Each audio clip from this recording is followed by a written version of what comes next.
আসসালামু আলাইকুম। আজকে আমি 17 নম্বর অঙ্কটি সমাধান করব।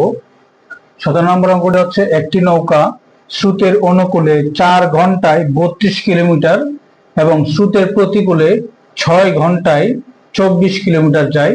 নৌকা ও স্রোতের বেগ কত? আমরা জানি এখানে দুটো সূত্র আছে। নৌকার বেগ ইকুয়াল টু প্রতি ঘন্টায় অনুকূলের বেগ যোগ প্রতি ঘন্টায় প্রতিকূলের বেগ। আবার স্রোতের বেগের সূত্র হচ্ছে প্রতি ঘন্টায় অনুকূলের বেগ মাইনাস প্রতি ঘন্টায় প্রতিকূলের বেগ। এই দুইটা সূত্র ব্যবহার করে আমি এই অঙ্কটি সমাধান করব। তাহলে এখানে নৌকার বেগ, আমরা নৌকার বেগের সূত্রটা লিখি আগে।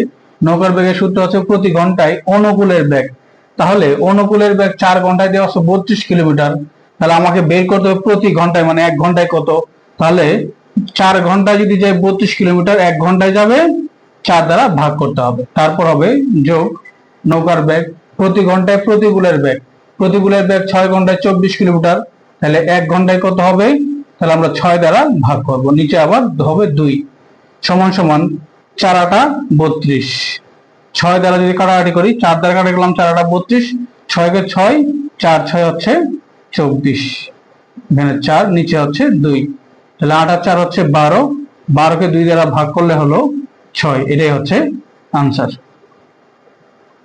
তারপরে আমরা যদি স্রোতের বেগ বের করি, স্রোতের বেগ একই রকম ভাবে স্রোতের বেগের সূত্র হচ্ছে প্রতি ঘন্টায় অনুকূলের বেগ। তাহলে অনুকূলের বেগ দেওয়া আছে 4 ঘন্টায় 32 কিলোমিটার।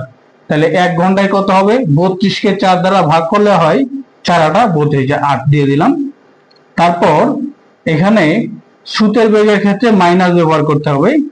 তারপর প্রতি ঘন্টায় প্রতিকূলের বেগ, প্রতিকূলের বেগ 6 ঘন্টায় 24 কিলোমিটার। তাহলে 1 ঘন্টায় কত হবে?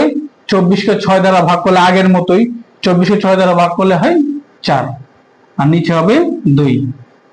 তাহলে 8 থেকে 4 যদি বাদ দেই, তাহলে আমার থাকবে কত? 4। নিচে আবার 2, 2 দ্বারা ভাগ করলে, 4 কে 2 দ্বারা ভাগ করলে হবে 2।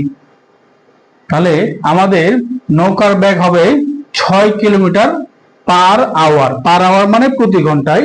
আর স্রোতের বেগ হবে 2 কিলোমিটার পার আওয়ার, মানে প্রতি ঘন্টায়। পার আওয়ার মানে প্রতি ঘন্টায়, মানে 2 ঘন্টায় যাবে, প্রতি ঘন্টায় যাবে 2 কিলোমিটার স্রোতের বেগ। আর নৌকার বেগের ক্ষেত্রে প্রতি ঘন্টায় যাবে 6 কিলোমিটার। এই হচ্ছে আনসার। ধন্যবাদ সকল।